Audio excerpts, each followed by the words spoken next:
Good morning class. बेटा आज हम लोग ग्रामर में जो टॉपिक स्टार्ट कर रही हूँ, मैं आप लोगों का रिवीजन करा रही हूँ। रिवीजन में मैंने ग्रामर में आज जो टॉपिक लिया है वो है सेंटेंस। हम लोग रिवीजन में सबसे पहले सेंटेंस पढ़ेंगे, उसके बाद हम लोग अपने जितने भी नाउन प्रोनाउन सब है इनका मैं दोबारा से आप लोगों का एक बार रिवीजन लूंगी। हमने स्टार्टिंग कर रहे हैं सेंटेंस से। सेंटेंस होते हैं जिनको जैसे आप लोग जानते हैं वाक्य। अब वाक्य कैसे बनते हैं, उनके लिए क्या चीजें यूज की जाती है, तो ये इन चीजों के इन सब सब्जेक्ट्स के बारे में हम लोग यहाँ पढ़ रहे हैं। तो चलिए स्टार्ट करते हैं। सेंटेंस, सबसे पहले सेंटेंस की डेफिनेशन बता रही हूँ बच्चों, ये पूरा वर्क कॉपी में आप लोगों को करना है। सेंटेंस की डेफिनेशन भी लर्न करनी है, इसके काइंड्स भी लर्न करने हैं, ठीक है। तो सबसे पहले मैं आप लोगों को इसकी डेफिनेशन बता रही हूँ। A sentence is a group of word. Sentence क्या है? एक ग्रुप ऑफ वर्ड, यानी शब्दों का समूह। ग्रुप ऑफ वर्ड, शब्दों का समूह। Which make complete scenes and clear meaning, जो कि क्या करते हैं, एक ऐसा वाक्य बनाते हैं जो पूर्ण है और क्लीन है, साफ, मीनिंगफुल है, यानी उसका सही अर्थ आता है। ऐसे शब्दों के समूह को ही हम लोग सेंटेंस कहते हैं, ठीक है। जैसे राम बाजार जा रहा है, तो राम बाजार जा रहा है, ठीक है। ये वर्ड्स क्या कर रहे हैं, मिलके एक सेंटेंस का निर्माण कर रहे हैं, एक सेंटेंस बना रहे हैं।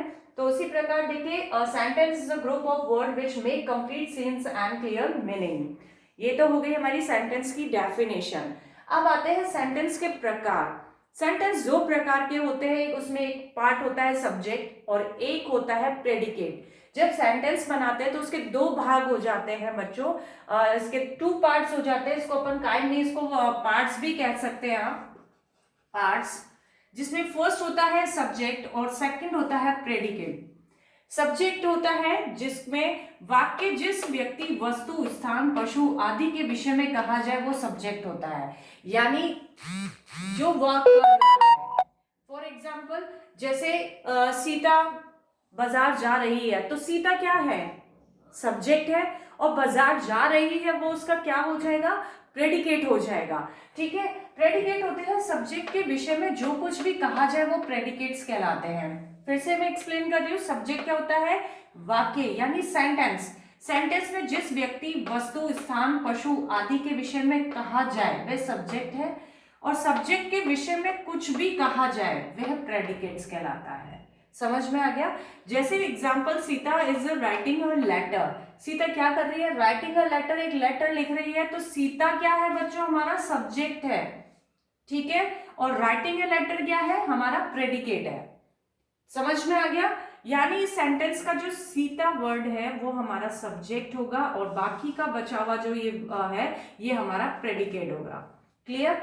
इसी तरीके से दे ब्रॉट सम बुक्स, उसने कुछ किताबें खरीदी। तो दे क्या है, सब्जेक्ट, और प्रेडिकेट्स क्या है, ब्रॉट सम बुक्स।